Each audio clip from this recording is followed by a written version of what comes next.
bienvenidos a nuestro canal de YouTube del Centro Renacidos. Queremos que esta sea una herramienta y que sea algo útil para tu vida, tanto si sos un adolescente como si sos una mamá o un papá joven y estás criando tus hijos, o si sos una mamá o un papá que ya tiene un hijo adolescente o joven y está en problemas. Queremos ayudarte. Hoy tenemos una invitada muy especial, la licenciada Alicia Farré. Ella nos va a traer un tema importantísimo acerca de la crianza de los hijos y las causas que tiene la mala crianza, tanto si sos un papá con nenes chiquitos, una mamá con nenes chiquitos, como si ya ha pasado un tiempo o sos un adolescente que ha sufrido una mala crianza, si sos un joven. Este tema te va a interesar mucho, así que presta atención y bienvenida Alicia, contanos un poco de tu vida, de tu testimonio y de qué es lo que haces.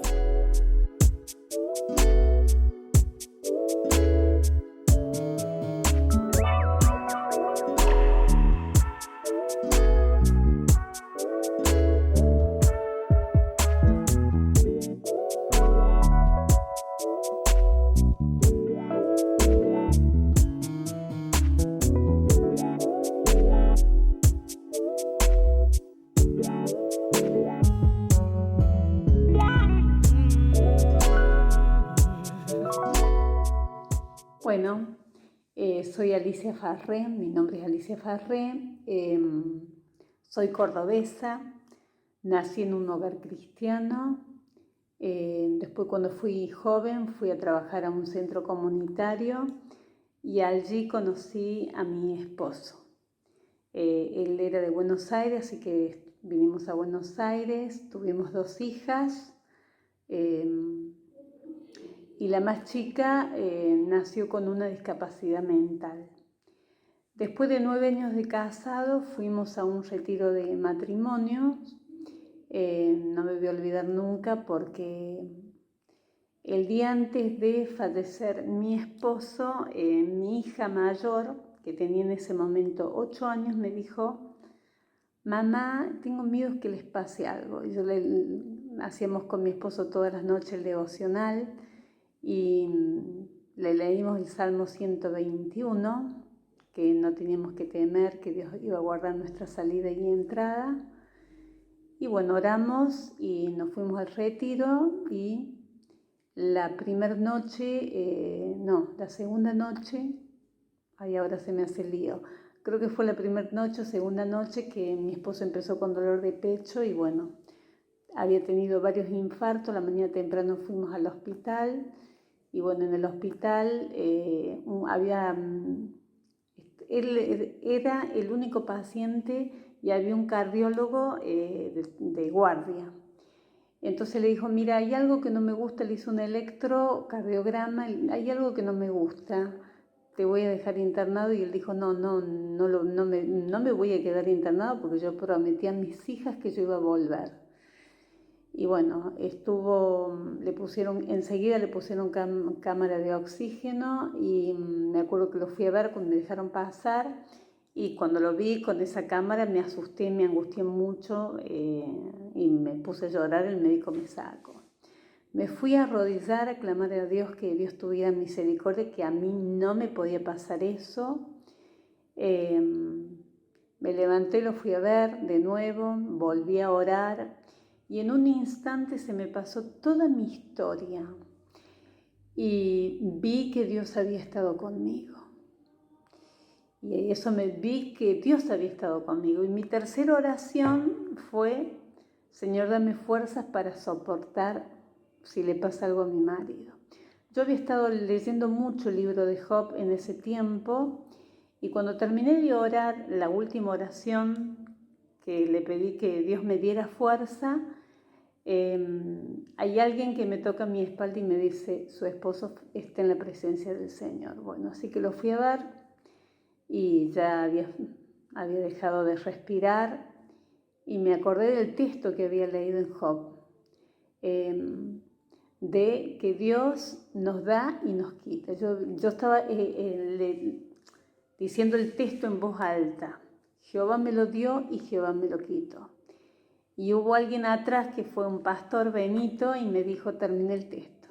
Bueno, ¿y cómo tenía que terminar el texto? Tenía que bendecir el nombre de Dios. Así que bueno, bendije el nombre de Dios en ese momento. Por supuesto que hubo momentos difíciles, después había que volver y les pedí que nadie le dijera nada a mis hijas, más que todo a la más grande, porque me había acordado lo que ella nos había dicho y yo le quería dar esa explicación. Así que bueno, cuando llegué, ella me vio y me dijo: mamá, ya sé lo que pasó, papá murió. Entonces le dije: no, papá no está muerto, está en el cielo, está descansando. Bueno, ella se largó a llorar. La más chiquita, con la discapacidad mental, tuvo otras reacciones más disruptivas. Y bueno, y allí me aferré muchísimo a las promesas de Dios, como que le pedí a Dios que fuera mi esposo, el esposo de viuda, el defensor de viuda. Así que transitamos así. Después trabajé en la Escuela Cristiana Evangélica como consejera, y ahí me sentí un poco limitada para ayudar a las personas, y ahí decidí estudiar psicología. Así que estudié y hoy estoy como psicóloga institucional en el nivel terciario de la Escuela Cristiana Evangélica y en el nivel secundario. También trabajo en la cárcel, en una cárcel de hombres. Estoy como psicóloga también ayudando, acompañando a los presos, donde siempre hay oportunidad para hablar y veo el resultado de la niñez. Cuando no han tenido una buena niñez, cuando no han tenido padres cumpliendo el rol, la verdad que la consecuencia es trágica. Así que bueno, en mi rol puedo testificar y hablar tanto con los pacientes particulares como en la escuela y como en la cárcel. A ver, Alicia, ¿cuál es el papel de los padres en la crianza de los hijos? Los padres son las primeras figuras parentales y las más significativas para el ser humano. Son las personas más cercanas, son las que te acompañan en tus vivencias y dan significado a tu vida. Te inspiran seguridad, confianza, son los que brindan amor, contención, atención. Pensemos que la responsabilidad de los padres es de suplir necesidades afectivas, físicas, emocionales, de seguridad, de autoestima. El niño tiene avidez del padre, es un deseo profundo que tiene cualquier niño, persistente, de conectar emocionalmente con el padre, experimentado por todos los niños. Cuando esta necesidad es satisfecha, los niños suelen crecer confiados, seguros, fuertes y agradables. Para entender el papel de los padres en el desarrollo de la personalidad de los hijos, vamos a imaginarnos la mente de un niño o una niña como si fuera esa mente del niño una tabla rasa o un papel blanco donde se van a inscribir todas las experiencias, miradas, palabras, gestos, presencias, vivencias, sentimientos, dejando marcas que se imprimen durante la infancia y nos acompañan durante el resto de nuestra vida. De este modo, algunas actitudes de los padres dejan huella para siempre, a veces positiva, a veces negativa. Los padres son los encargados de enseñarles lo que pueden y no pueden hacer. Los niños tienen que aprender que las normas existen, es otra función de los padres, de enseñar estas normas. Hay normas en la escuela, en el cine, en el supermercado, para pasear por la calle. Si desde casa los padres no les enseñan que las normas existen, no podemos esperar que se adapten a las mismas y tendrán dificultades en el futuro. Por ello es necesario conocer cuáles son las funciones de la familia, de sus miembros, pues se debe asignar reglas y ocupaciones a cada miembro para que la interacción sea satisfactoria. La interacción entre los padres y los hijos es continua y cotidiana, y gracias a eso se convierten en los principales maestros de estos niños o de estos hijos, siendo sus figuras primordiales. Son quienes les orientan y a quienes el menor utiliza para orientarse, porque los observan, se interesa por lo que hacen y por la forma en que lo hacen, por lo que dicen, y la manera en que lo dicen y muy especialmente por los sentimientos que expresan. A partir de esa información, el niño va construyendo ideas acerca de quién es, cómo debe ser, y atribuye significado a las experiencias y situaciones que vive. Las relaciones que se establecen con los padres, cuando yo hablo de padres hablo de mamá y papá, son de un inmenso valor. Podemos llamarlas relaciones primordiales, porque a través de ellas los menores construyen su identidad. Esta identidad se va a ir fortaleciendo o debilitando según esta interacción con los padres.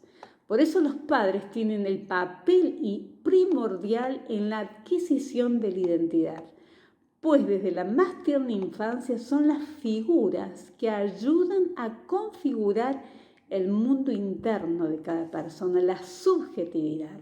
Determinan gran parte de nuestros modelos de vida y nos pasan los ideales de cultura, de principios cristianos, en la cual nacemos y crecemos.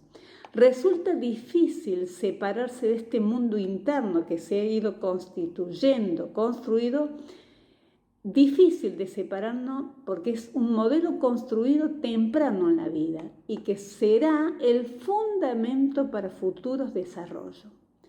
Sobre este modelo se construye la identidad. Se puede afirmar entonces que las figuras parentales siempre están presentes en nuestras vidas, directa o indirectamente, en un sentido u otro. Su figura y presencia tienen una gran influencia en el comportamiento de sus hijos y que este es aprendido y puede modificarse. O sea, los padres son los modelos a seguir. Los padres son el espejo donde se mira un hijo y los hijos ven e interpretan a la vida a través de la mirada de los padres. Tenemos que disciplinar a nuestros hijos, pero no siempre lo hacemos bien, porque no sabemos. ¿Qué nos podés decir acerca de la disciplina en la crianza de los hijos? Dijimos que la función de los padres debería ser proteger, educar, amar a los hijos, respetarlos, orientarlos y sobre todo enseñarles a enfrentarse al mundo, ¿no? Sin embargo, y pese a lo lógico que todo esto suena, para muchos de los padres a veces creen que el papel que desempeñan es tan solo proveedor económico e imagen represora, autoritaria e incomprensiva. Muchos padres confunden autoridad con ser autoritario y no es lo mismo, ni mucho menos. Para ser autoridad no es necesario ser autoritario. Cuando hablamos del padre, hablamos de los dos, mamá y papá.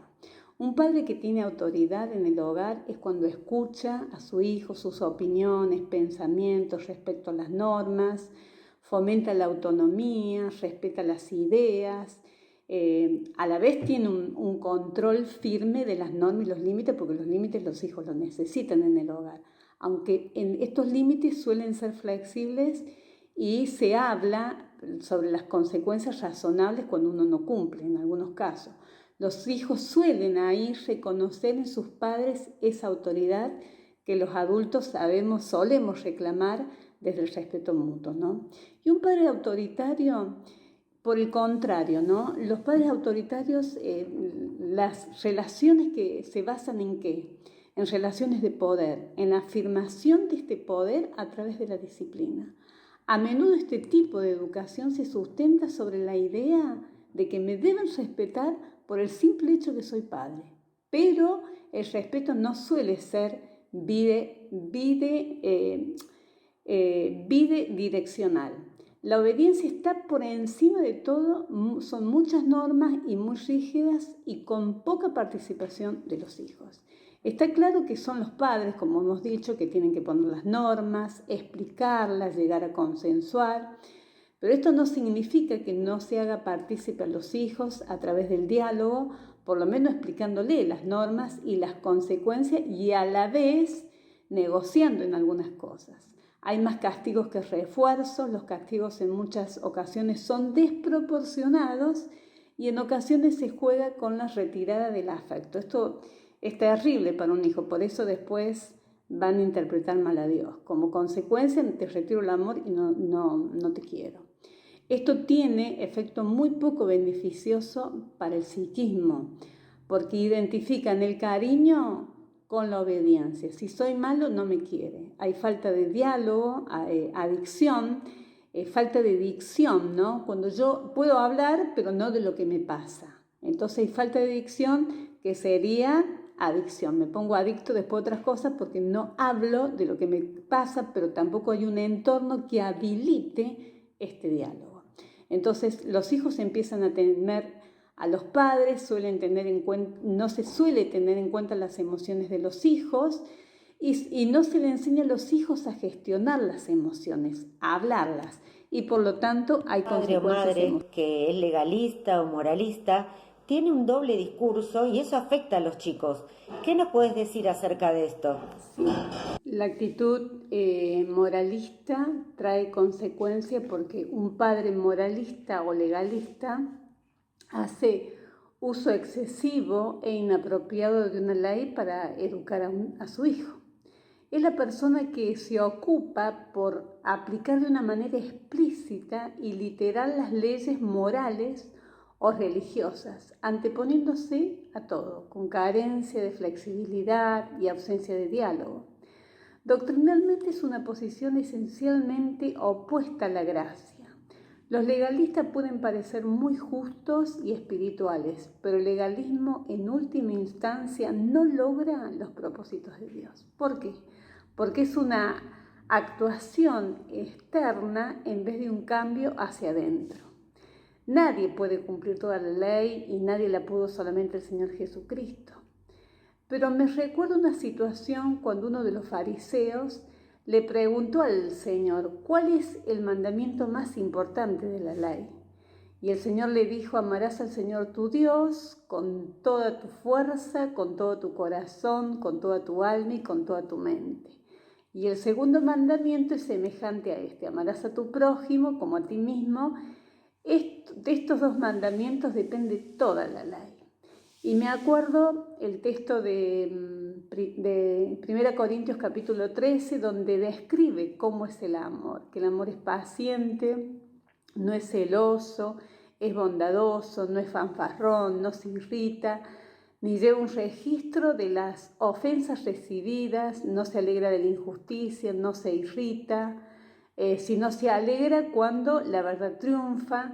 El amor no se da por vencido, jamás pierde la esperanza y se mantiene firme bajo todas circunstancias. Si recordamos estos lineamientos y lo aplicamos en las relaciones, no vamos a caer en el legalismo. En psicología hay una teoría que intenta explicar el comportamiento humano y una de las teorías es de Bayson. Él postulaba que esta teoría, y la puso de manifiesto, en lo importante que es en la manera como nos comunicamos para un bienestar mental. Y esta teoría explica que los patrones de la comunicación, los dilemas que pueden surgir en el receptor o cuando una persona emite dos mensajes contradictorios. Esta teoría está enmarcada dentro de un modelo sistémico y intenta entender a las personas como un sistema y se centra en las relaciones y las dependencias que se crean dentro de los diferentes sistemas como la familia. O sea, la familia es un sistema y los individuos que viven en ese sistema también son sistemas. Y entiende que los cambios que se producen alrededor o dentro de este sistema familiar afectan a la persona de una manera muy significativa y directa. Ahora, ¿cuáles son las características de estos dobles vínculos que se producen en intercambios verbales de dobles mensajes y entre dos personas que son significativas entre ellas? Uno de los individuos, para que se dé el doble vínculo, debe sentir respeto por el otro, que suele definirse como una persona o una figura de autoridad, aunque normalmente se habla del doble vínculo en relación a los padres. Esto hace, cuando hay una figura de autoridad, esto hace que la otra persona que está escuchando no sea capaz de contestar o hacer algo para evitar el doble vínculo, porque está alojado en una posición de inferioridad. Los dobles vínculos son aquellas dudas comunicativas que le pueden surgir a una persona como resultado de la recepción de dos o más mensajes contradictorios entre sí. No es una situación puntual, no se trata solo de algo que ha podido ocurrir una vez, se trata de un patrón recurrente, una modalidad. Los dobles vínculos pueden ser recibidos por diferentes canales. Por ejemplo, una persona puede decirle me gustas y con la cara, con mi mirada te estoy diciendo otra cosa. Entonces, hay otro tipo de lenguaje. O te digo que se cumplan las reglas y yo no las cumplo. Te doy una orden y con mi ejemplo no cumplo esa orden, te la pido a vos que la cumpla. Entonces, ayuda a tu madre y como esposo yo no ayudo en lo cotidiano. Acompáñala en las tareas y yo no te acompaño. Escúchame cuando te hablo y yo no te escucho. Entonces, esto se predica algo, pero una especie de manipulación hacia los hijos. Queremos que nos expliques un poquito acerca de esto. Esto va a traer consecuencia porque la persona que recibe estos mensajes contradictorios está siempre en duda y no sabe qué hacer, como dijimos, porque los mensajes que son dados por una persona significativa. Por lo tanto, ese mensaje que se da tiene gran influencia porque va con esa carga dada por el lugar que ocupa esa persona, un lugar de autoridad. En ocasiones el doble vínculo puede ser parte de un chantaje emocional. Incluso hay personas que sostienen, los que han estudiado esta teoría, que es una herramienta de manipulación porque puede invalidar los sentimientos que la otra persona siente, porque está bajo el mando de otra persona. Inseguridad, porque las personas que son víctimas de esta comunicación nunca saben lo que hacer. Piensan lo que haga estará mal hecho y en consecuencia se crea en ellos inseguridad. Ansiedad, porque no saben qué es lo que tienen que hacer, no está claro. Culpa, porque estos mensajes son contradictorios, siempre se sienten culpables porque piensan que hagan lo que hagan, no saben lo que es correcto, porque se dice una cosa y se hace otra. Y por lo tanto trae confusión, indefensión aprendida. La persona que sufre esta clase de vínculo empieza a resignarse porque como no hay diálogo, no puede hablar con el otro y por eso se invalida los sentimientos y no puede hacer. Le exigen que haga algo de una manera, pero no hay un modelo para ver cómo se hace. Dijimos que los padres son los modelos, entonces también sienten impotencia. ¿Qué podemos decir de un padre que es indiferente o una madre que es indiferente, ya sea por su trabajo, porque está ocupado, porque simplemente está deprimida? Hay otro estilo también del padre abandónico. El padre abandónico es aquel que está presente físicamente, el que provee, puede ser que provee, pero ausente de acompañamiento. Puede estar presente físicamente, pero no hay un acompañamiento, no hay una implicación en la vida y en el desarrollo del niño, en la participación. Es aquel que no tiene en cuenta las necesidades emocionales de los hijos, aquel que es indiferente a lo que el hijo necesita, que no está presente en aquellas actividades que el niño necesita. Es el padre que no escucha atentamente las necesidades de los hijos, no provee para las necesidades de los hijos. Y va a haber también consecuencias, bajo autoestima, quedan vulnerables, adictivos, desvalorización, intentos de suicidio, puede haber conductas autodestructivas. La falta de atención para un niño trae consecuencias. El amor que le profesan sus padres está íntimamente relacionado con la atención que reciben de ellos. Para los hijos no existen expresiones de afectos tales como trabajar más de cuenta para poderte pagar un colegio caro y confunden eso en cosas, expresan el amor a través de cosas, pero no es eso. Si usted le preguntara a su hijo le diría otra cosa: no necesito tantos juguetes, necesito tu presencia, tu tiempo.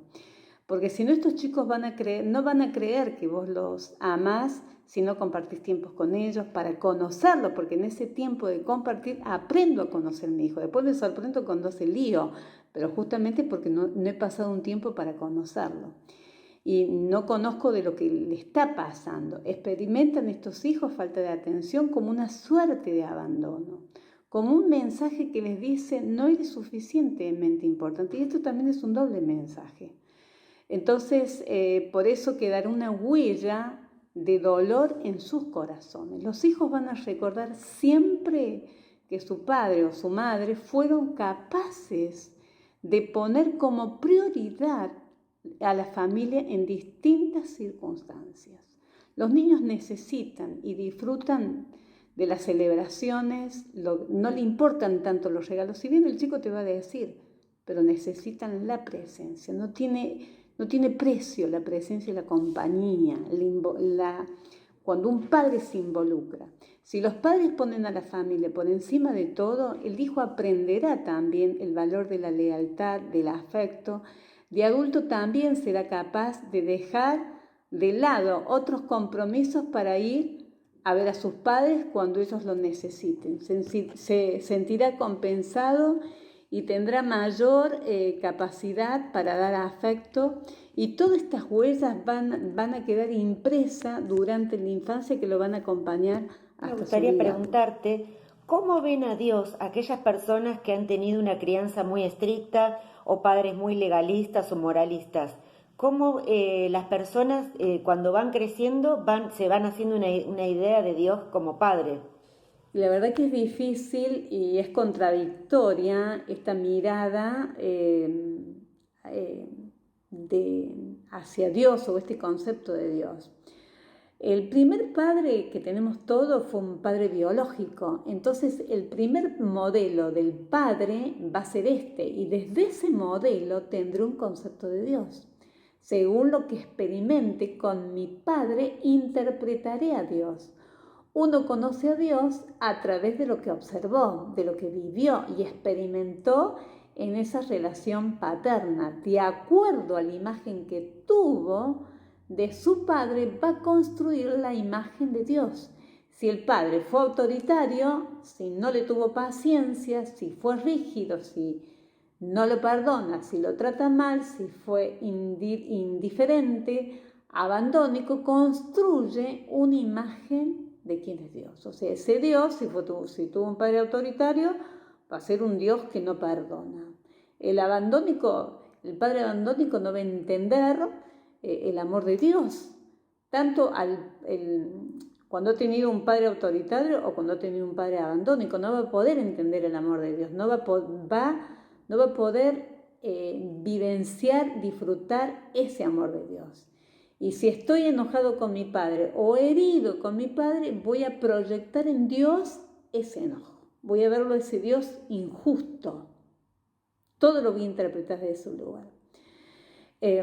Ahora, la pregunta tuya es, ¿cómo puedo conocer a este Dios, no?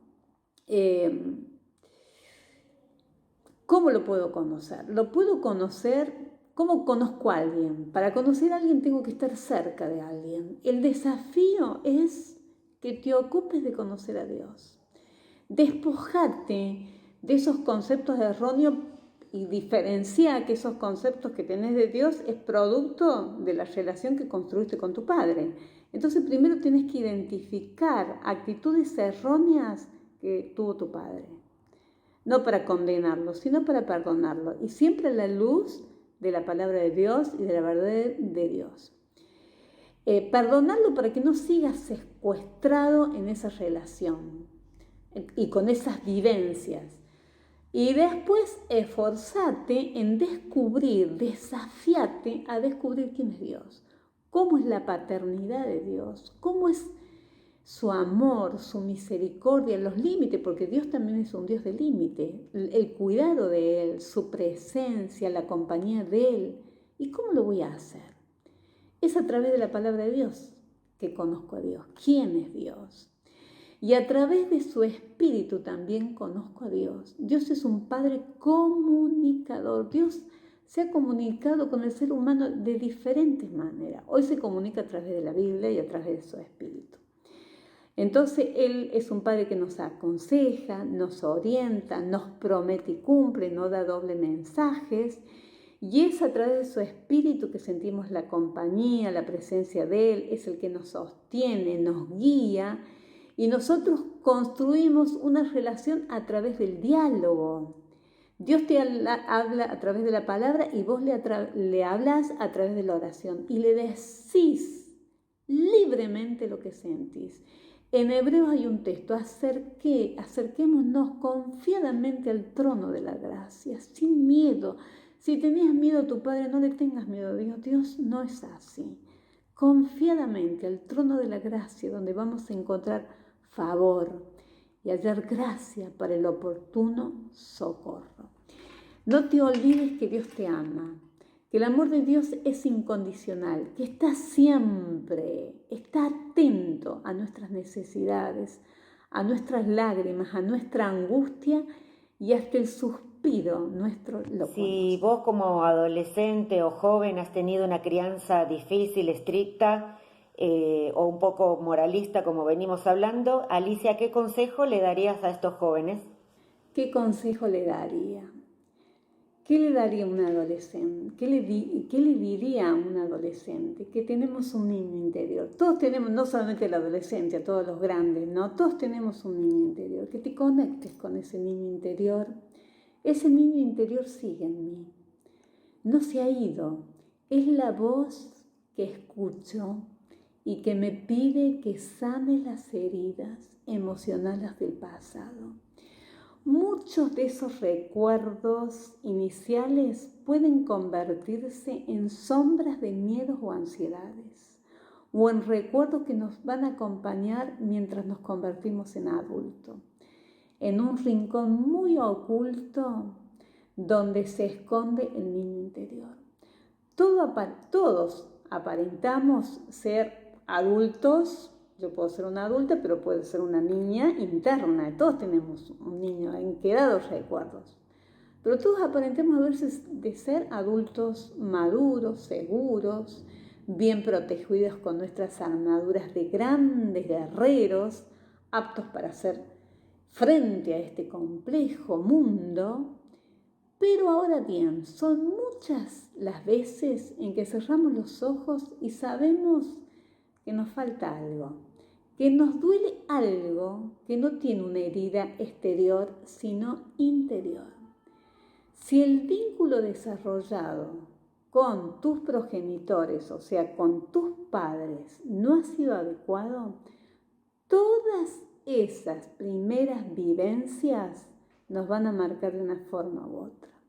Hay un niño en todos nosotros que se quedó en una edad donde apareció un determinado tipo de carencia, de necesidad no cubierta. Tu niño interior te puede pedir que resuelvas ciertos aspectos del pasado. Es posible que necesites alguna explicación sobre un hecho de tu infancia, que demandes un perdón o incluso tú necesites ofrecerlo. Tu proceso de sanación emocional requiere un convencimiento pleno y auténtico de tu parte. Nadie puede ser libre a la fuerza si primero no existe la necesidad de serlo. Entonces me tengo que conectar con esa necesidad. Debe quedarte claro que no podremos resolver un determinado problema si primero no nos convencemos de lo que tenemos, porque si no lo vemos y no nos damos cuenta, ¿qué vamos a cambiar o qué vamos a modificar o qué vamos a resolver?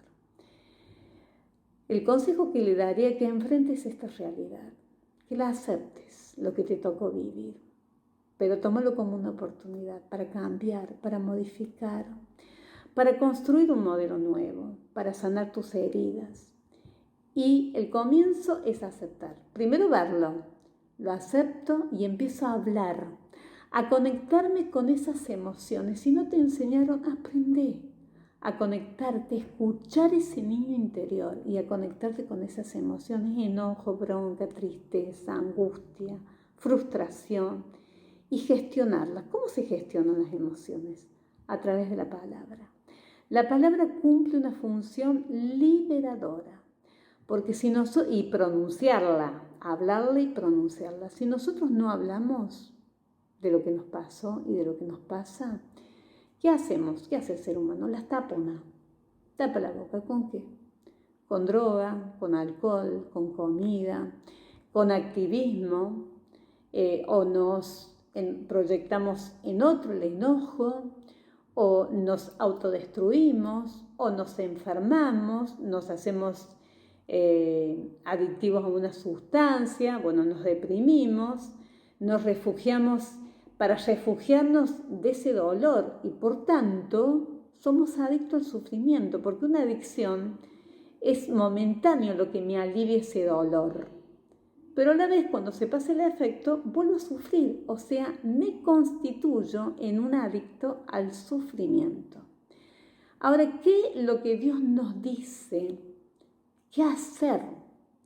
Y Dios dice que si confesamos las ofensas los unos a los otros y oramos por el otro, nuestras heridas se van a curar.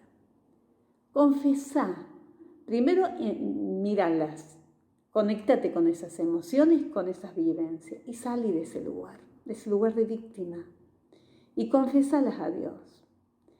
Y sé valiente y decíselas a tu padre. Si él no te escuchó, no cambió, será un problema de papá. Pero vos aprendí a gestionar las emociones, a confesarlas, a orar por tu padre, a ofrecerle un perdón, para que puedas recuperar esa identidad que fue alterada, que fue perdida.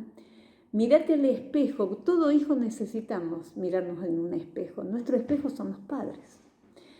Si no te pudiste mirar en ese espejo, mirarte en la palabra de Dios. Ese espejo no falla, porque la palabra de Dios no te va a dar doble mensaje, te va a decir la verdad, porque es Dios quien habla.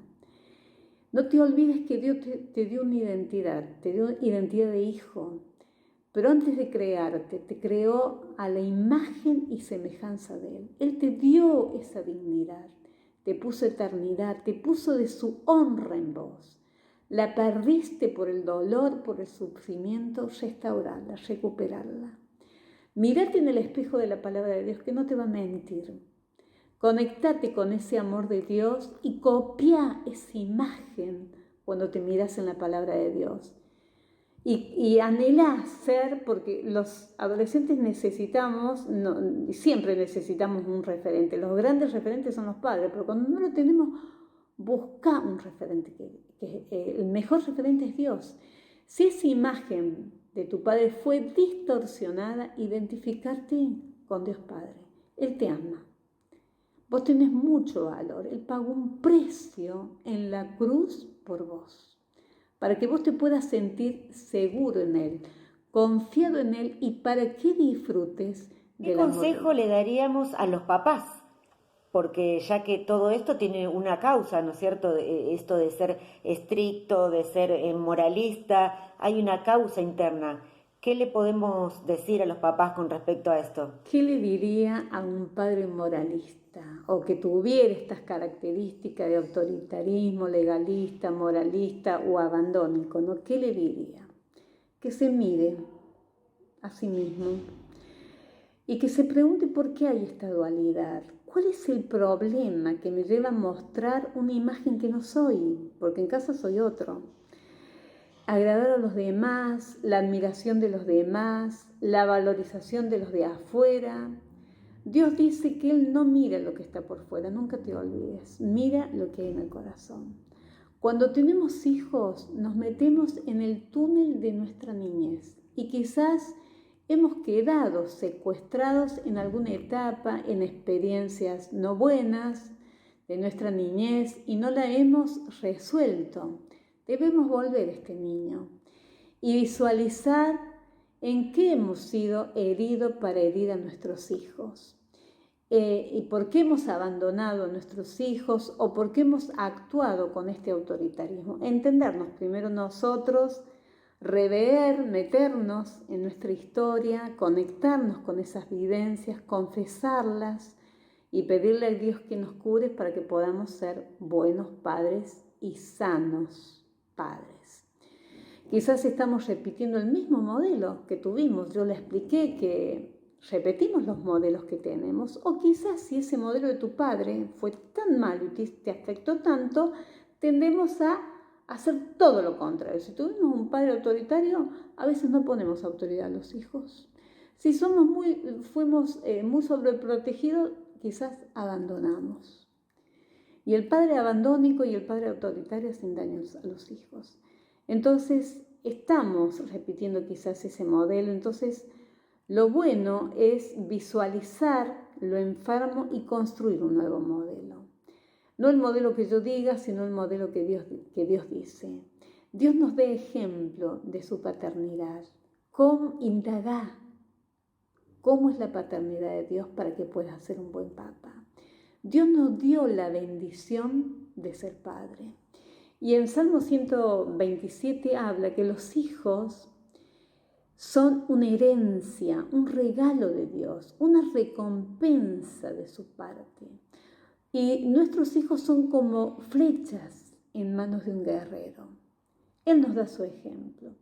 Debemos examinarnos, cuestionarnos y preguntarte cómo has vivido ese hijo, cómo has tomado ese hijo como una bendición o como una carga.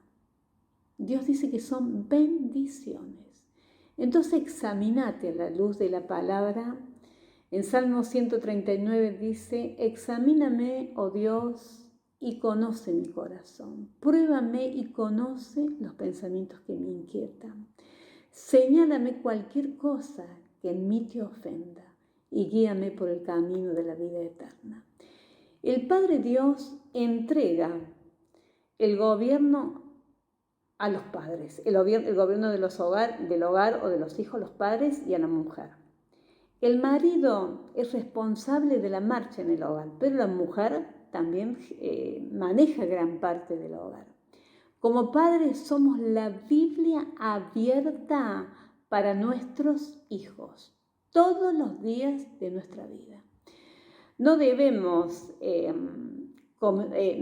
comunicar a nuestros hijos una actitud que a veces se traduce en haz lo que te digo, pero no lo que yo hago.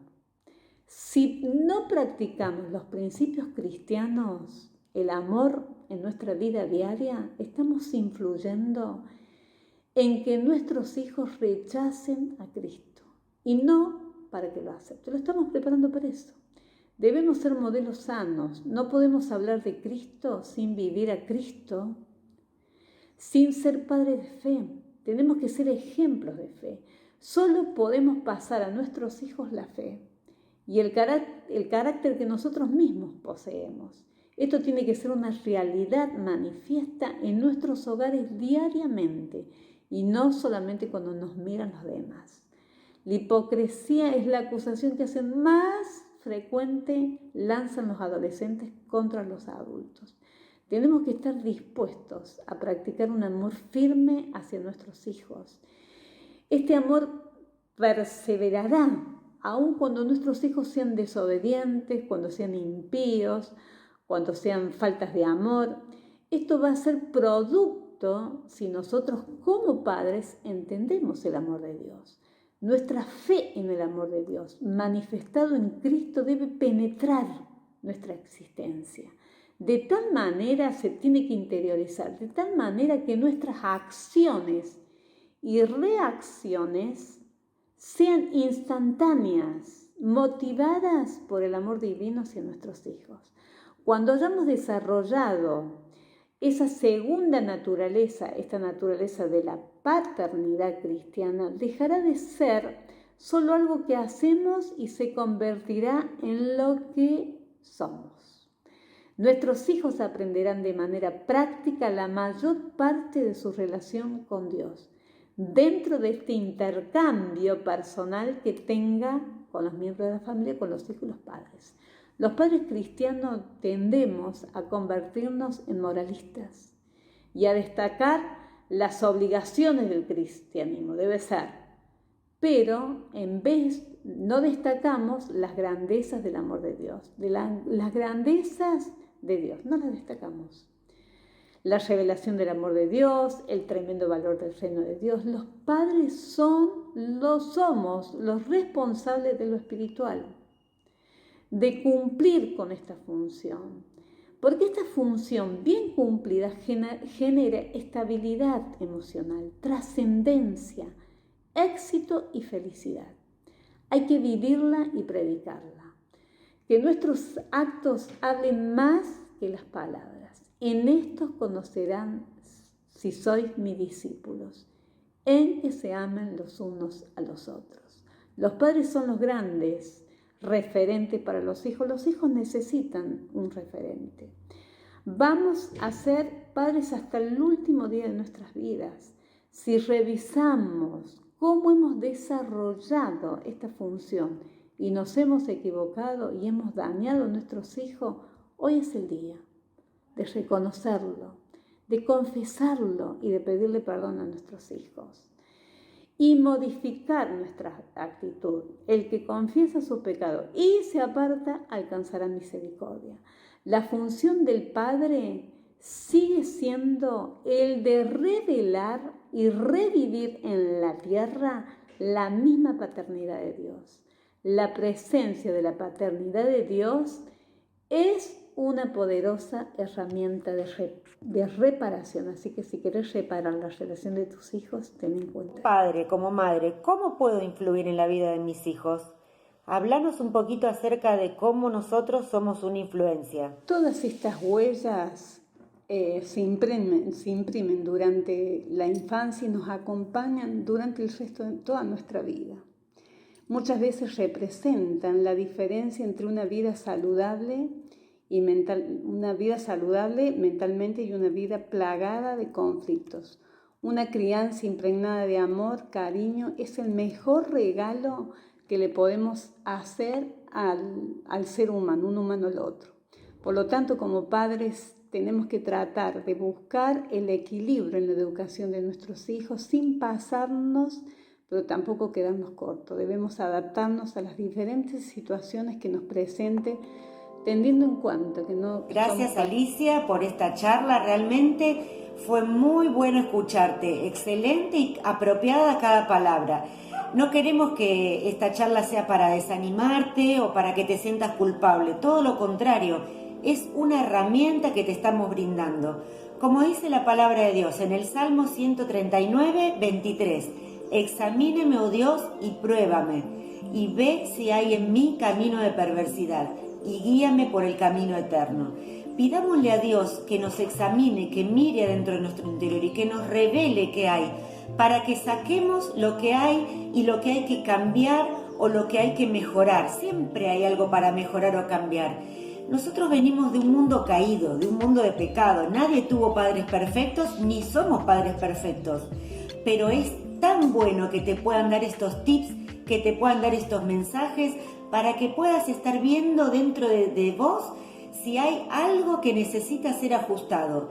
Y si sos un adolescente, un joven, que tal vez has pasado por esta experiencia y estás angustiado y te dan ganas de hacer cosas de rebeldía, de rebelarte o de hacer cosas que a propósito o inconscientemente dañen a tus padres, que también veas en tu interior, porque todo tiene un porqué. Y Dios no deja nada al azar y Dios siempre nos quiere llevar a más.